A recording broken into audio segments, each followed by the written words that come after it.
Mesdames et messieurs, bonsoir et merci de suivre cette édition. Un sport, un match amical préparatoire pour les éliminatoires de la CAN 2017. Le MENA s'est imposé cet après-midi face aux Panthères du Gabon au stade Général Sédou Kounté sur le score de 2-1. Nous y reviendrons au cours de cette édition. Une seule audience ce jour au cabinet du président de la République. Le chef de l'État a reçu cet après-midi M. Mohamed Abdurrahman Al-Thani, secrétaire d'État aux Affaires étrangères, chargé de la coopération internationale du Qatar.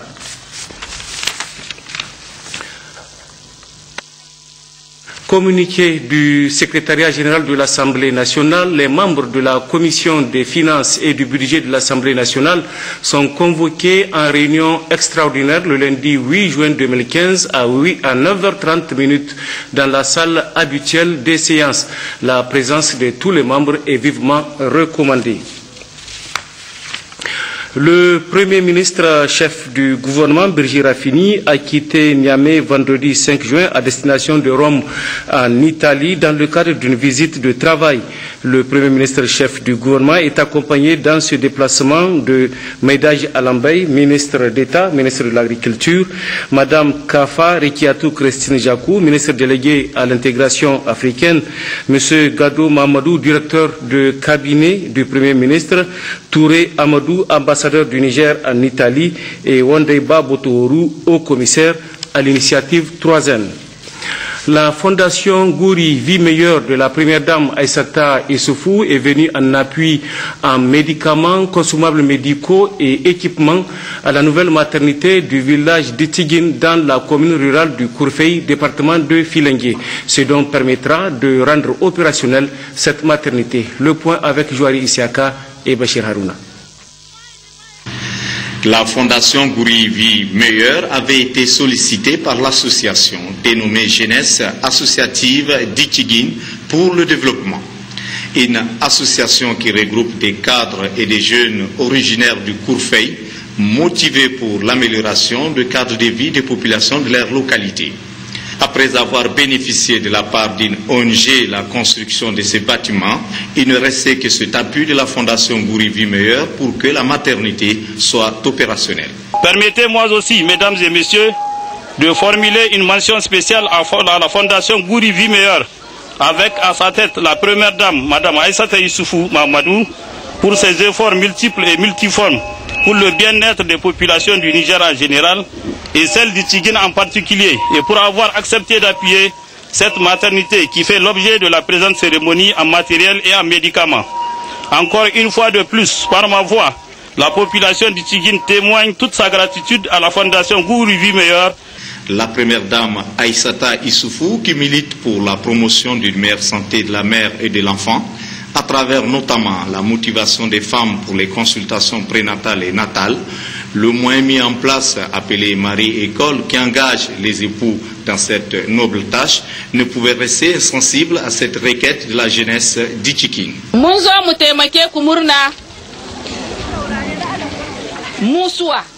Nous sommes venus vous apporter notre modeste contribution, une contribution qui vient de la part de la première dame Hajia Aïssata Issoufou. Elle œuvre inlassablement aux côtés de son époux, le président Issoufou Mahamadou, dans la recherche du bien-être de la population nigérienne. Vous les femmes, vous êtes invitées à fréquenter massivement la maternité pour votre propre santé et celle de vos enfants. Ce sont essentiellement du matériel d'équipement, des produits d'entretien, des antibiotiques, des antipaludiens, des antiparasitaires, entre autres. La délégation de la Fondation Gouri Vie Meilleure a assisté à l'inauguration de la maternité et une visite guidée des locaux a permis à la directrice exécutive de Gouri Vie Meilleure d'apprécier les besoins, certainement pour une probable prochaine action. Le ministre d'État, ministre du Plan, était hier sur le site de la centrale thermique de Gorubanda, une visite pour constater les besoins de financement de la deuxième phase du projet qui, à terme, permettra la fourniture de 100 MW par la nouvelle centrale. Jocelyne Amoussou et Issouf Suleiman. La centrale thermique Gorubanda en pleine effervescence. Partout, les ouvriers s'activent. Les travaux sont presque à la fin. les 4 groupes électrogènes de 80 MW déjà là, les cuves de réservoirs de carburant et huile de moteur déjà prêts, des cuves de 6000 m3, 1000 m3, 100 m3 entre autres. Des constats qui réjouissent le ministre d'État, ministre du Plan, qui veut s'attaquer très tôt à la deuxième phase du projet en mobilisant des fonds par des négociations avec les partenaires pour permettre à cette centrale qui a actuellement une capacité de 80 MW d'atteindre les 100 MW salutaires le plus tôt possible. Je suis heureux de constater que ce programme important que nous avons eu à démarrer depuis 2011 avance dans de très bonnes conditions. Et la raison principale de ma visite, c'est aussi de constater avec les équipes techniques les besoins de financement supplémentaires nécessaires pour nous assurer que cette centrale peut effectivement jouer pleinement son rôle. Vous savez que nous sommes à 80 MW actuellement. Et nous sommes d'accord avec cette équipe qu'il faut monter à une puissance de 100 MW, ce qui nécessite donc de retrouver un certain nombre de financements supplémentaires que, en tant que ministère du Plan, nous allons nous activer pour rechercher. Bon, parallèlement avec aussi le renforcement de la ligne Kenji-Niamey en ligne 300 kV, nous aurons aussi de ce point de vue-là la capacité de pouvoir transporter près de 120 MW également.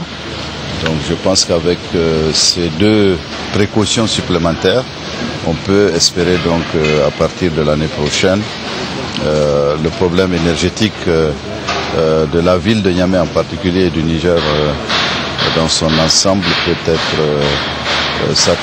résolu de manière satisfaisante. Aujourd'hui, le gap de financement se situe autour de 25 à 26 millions de dollars. Nous pensons que ça ne devrait pas poser d'énormes problèmes, mais nous allons donc reprendre les discussions avec nos différents partenaires pour essayer donc de les mobiliser de sorte à ce qu'il n'y ait pas de rupture. La réalisation de ce projet d'ici la fin de l'année permettra de régler le problème d'approvisionnement en énergie de la capitale de façon définitive.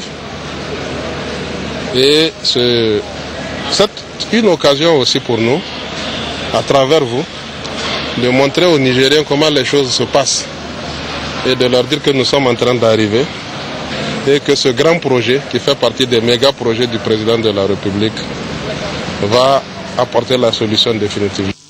La première phase de construction de la centrale thermique diesel de Gorbanda s'achève à la fin de cette année. La deuxième phase, permettant de concrétiser définitivement ce grand projet du gouvernement pour le bien-être des populations mis en œuvre par la Nigélec, est en bonne voie de concrétisation. Très bientôt donc, tous ces désagréments de coupure d'électricité ne seront plus qu'un mauvais souvenir. Les pays membres de l'Union africaine célèbrent demain 7 juin 2015 la journée africaine des frontières. Cette journée instituée en 2010 vise entre autres à faire de nos frontières des vecteurs de coopération transfrontalière et ce faisant favoriser une intégration politique et économique harmonieuse. C'est la substance du message livré à cette occasion par le ministre de l'Intérieur Massoud Hassoumi. En effet, le Niger a mis sur pied dès 1975 une commission nationale des frontières chargée d'inventorier, d'étudier et d'analyser tous les documents relatifs aux frontières de la République du Niger en vue de leur délimitation et de leur abordement. Depuis lors, que de chemin parcouru. Pays épris de paix et de justice, le Niger s'est engagé à délimiter, à démarquer et ou à réaffirmer ses frontières et a entrepris de résoudre pacifiquement les différents frontaliers qui l'ont opposé à certains de ses voisins. C'est ainsi que les différents frontaliers avec le Bénin et avec le Burkina ont été portés devant la Cour internationale de justice de l'Haye et réglés par celle-ci.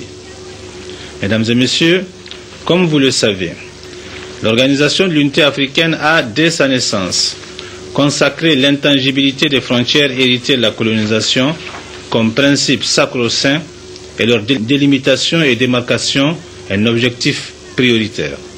Cependant, cette délimitation et démarcation ne signifie en rien une volonté de repli de chacun des pays du continent à l'intérieur de son propre territoire. Au contraire, il s'agit de poser la délimitation et la démarcation des frontières comme vecteur d'une coopération transfrontalière entre États, gage de réussite de l'intégration tant politique qu'économique du continent.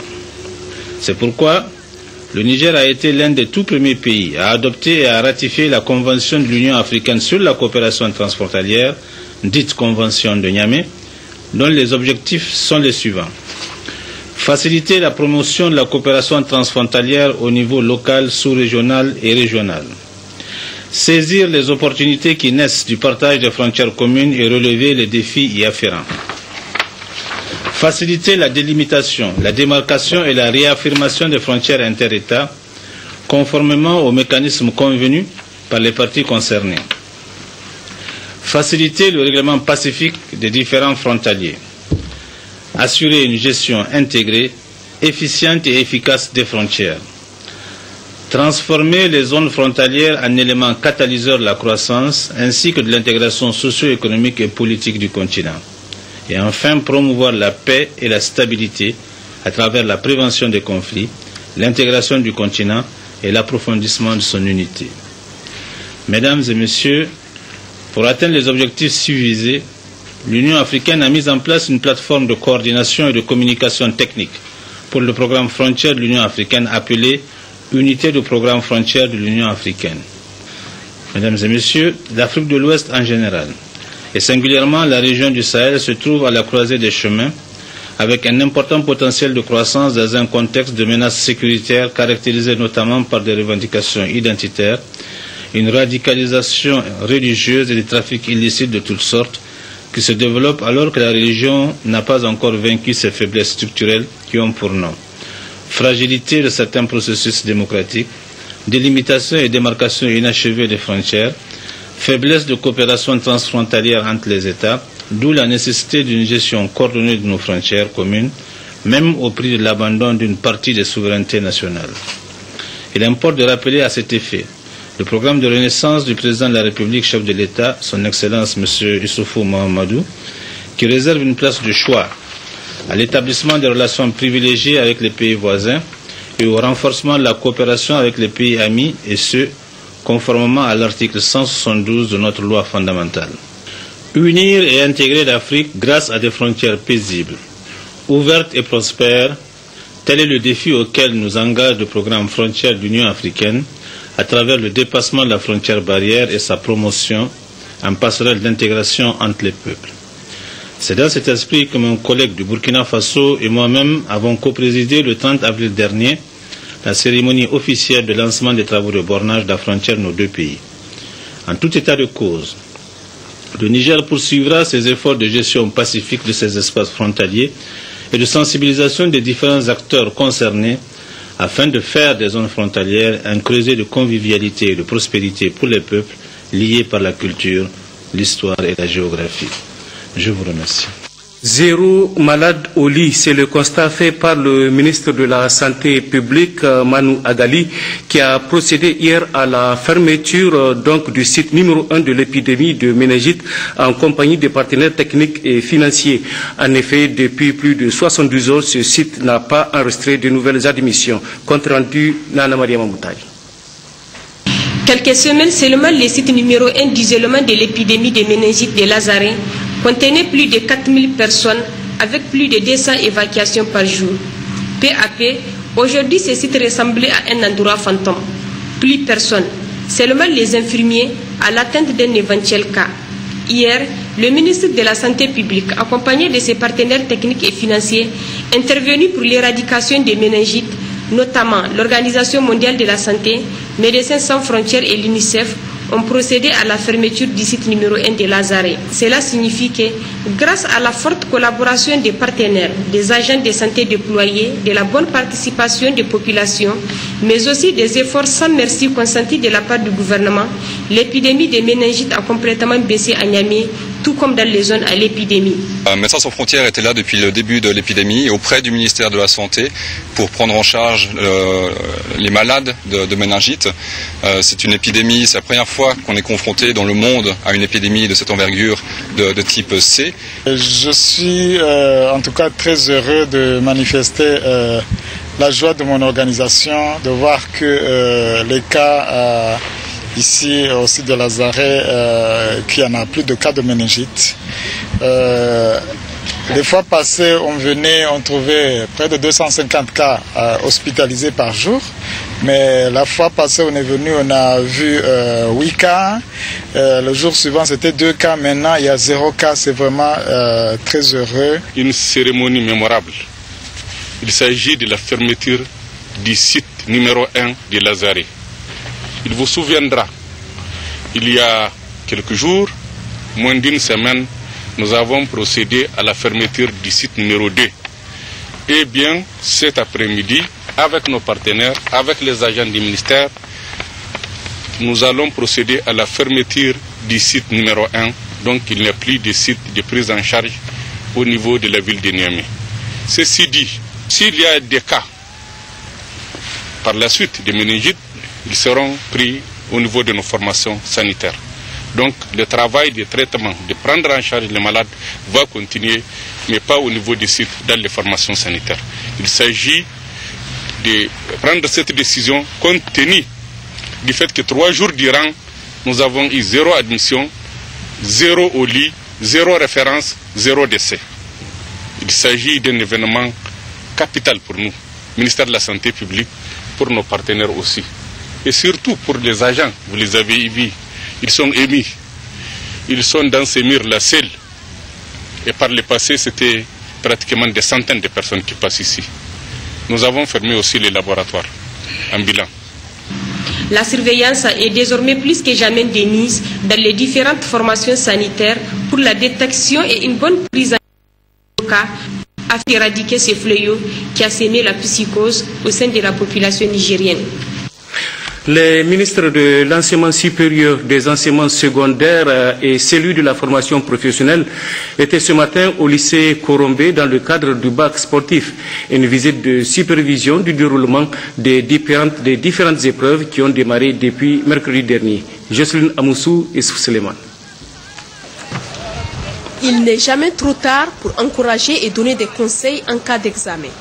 Les 3 ministres en charge de l'éducation, en se rendant ce matin au lycée Korombe pour constater le déroulement des dernières épreuves du bac sportif, veulent rappeler ces conseils d'usage, souvent oubliés en cas d'éducation physique et sportive, banalisés par les candidats. C'est de faire attention, même si c'était pratiquement les dernières journées des épreuves, que l'épreuve d'EPS, c'est une épreuve comme les autres épreuves de maths, français et autres. Parce que ce n'est pas des épreuves à négliger. De par le temps, on s'était dit que bon, mais c'est EPS, on va juste se chauffer, mais que les réelles épreuves c'est plus tard. Mais ce n'est pas ça. Et c'est ce qu'on a tenté de le rappeler, que EPS c'est une discipline, ça doit comme toute autre discipline dans l'organisation du baccalauréat. Pour rappel, les épreuves du bac sportif s'achèvent lundi prochain par des séances de rattrapage pour les candidats qui se seraient blessés ou auraient eu des empêchements majeurs. L'école nationale d'administration et de la magistrature a abrité ce jour une journée de formation sur le thème genre entre islam et constitution au Niger, une initiative du National Democratic Institute, NDI, qui s'est reposée sur les expertises du constitutionnaliste Dr Ahmed Boubacar et les oulémas Cheikh Braham et Cheikh Bachir, compte rendu Seyni Soumaïla Ibrahim et Hamani Seni. Genre islam au Niger. Cette thématique à l'écho retentissant revient à nouveau. Pour cette fois, l'audience du National Democratic Institute est plus jeune. Un peu la première fois que le NDI organise une activité sur ce thème-là, mais c'est la première fois qu'on a une audience aussi jeune. En mars de cette année, nous avons organisé aussi un premier atelier débat au même thème pour les membres de la Commission des affaires sociales et culturelles et les membres du réseau parlementaire pour le genre de l'Assemblée nationale. Plus de 20 députés ont discuté avec des experts qui sont aussi présents dans cette salle et qui vont présenter aussi à vous le même thème autour de la thématique des droits humains dans l'islam, le genre dans l'islam et la scolarisation de la jeune fille. Pour animer la thématique, qui mieux que le juriste spécialisé, Dr Amadou Hassan Boubacar et les oulémas Cheikh Barham et Cheikh Bachir. Pourquoi cette sélection? Nous avons invité ces experts parce qu'on veut comparer les droits et les lois basées sur les principes d'islam avec les lois qui sont incluses dans le droit constitutionnel. Dans ce débat, nous cherchons d'expliquer les paroles que le Sacré Coran nous donne et en même temps faire aussi respecter les lois existantes et les conventions internationales qui sont en vigueur au Niger. Pour être assez imprégné de la thématique, le public a eu droit au document produit par Dr Amadou Hassan. Il est intitulé « Réactualisation de l'état des lieux des actions entreprises pour l'application de la CEDEF au Niger de 1999 à 2014 ». Les nouvelles de l'intérieur du pays, l'islam et la liberté religieuse, c'est sous ce thème que se sont ouverts ce matin à Difa les travaux d'un atelier de restitution des assises de la session ordinaire du Conseil islamique du Niger. Récit Abdram Mazou. Cet atelier a regroupé autour du préfet du département de Difa représentant le gouverneur de la région, le vice-maire de la commune urbaine de Difa, l'honorable chef de canton de la Komadougou, les membres de la délégation du Conseil islamique du Niger, les imams, les prêcheurs, les oulémas ainsi que les représentants des associations islamiques au titre de la région. L'objectif de cet atelier est de restituer le résultat des travaux de la session ordinaire du Conseil islamique du Niger tenue à Niamey du 5 au 9 mai 2015. Au cours de cette session, des sous-thèmes ont été traités par des éminents oulémas ou professeurs de la science islamique. Il s'agit le principe de la tolérance en islam, 2. Le jihad en islam, 3. L'islam face à l'extrémisme et au terrorisme, 4. L'islam et l'éducation des jeunes, et enfin l'islam et l'unité nationale. À l'issue de ces assises du Conseil islamique du Niger, d'importantes recommandations ont été faites aussi bien à l'égard de l'État qu'à l'égard des oulémas, imams, prêcheurs, ainsi qu'au Conseil islamique lui-même. Parmi les recommandations de ces assises, il y a celles qui engagent le Conseil islamique du Niger, c'est ainsi que la session recommande à celui-ci. 1. De poursuivre et d'intensifier les actions de renforcement des capacités des oulémas, imams et prêcheurs, la sensibilisation et l'encadrement des populations musulmanes sur les enseignements de l'islam authentique. 2. De vulgariser les thèmes développés au cours de la présente session. 3. D'élaborer un guide consensuel de prêche et sermons en conformité avec les textes les réglementant. Il est à souligner que l'objectif essentiel de traitement de tous ces sous-thèmes consiste à ce que le Conseil islamique du Niger contribue à donner aux Nigériens des idées authentiques et claires sur l'islam qui a traité tous les domaines de la vie humaine, c'est-à-dire le domaine religieux, socio, économique, scientifique, culturel, etc., etc. Procédant à l'ouverture de cet atelier, le préfet du département de Difa, Saadou Bourema, a d'abord remercié la présence des participants avant de saluer la tenue de cette rencontre organisée par le Conseil islamique du Niger. Nous remercions infiniment les autorités de la 7e République qui donnent une considération particulière au rayonnement de l'islam au Niger et au rayonnement des activités du Conseil islamique au Niger. Nous remercions infiniment les différents acteurs de ce conseil-là, qui est une sorte de boussole et de thermomètre par rapport aux problèmes de sécurité au Niger. Vous êtes là aujourd'hui pour acquitter d'un devoir. Je l'ai dit, c'est un devoir pour vous d'être là par rapport à la situation à Difa.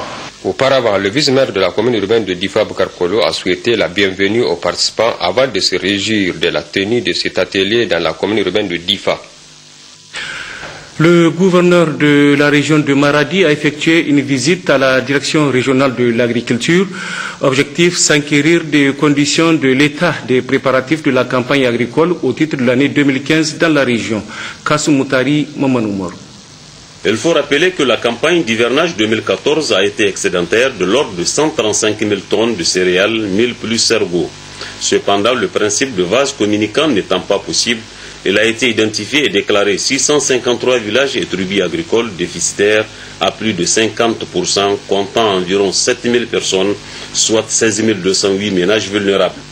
Pour venir en appui à ces ménages, au sein de la présente campagne 2015, la région de Maradi a réceptionné environ 452 tonnes de semences sur financement de l'État, composé de 1000 sorgho et niébé.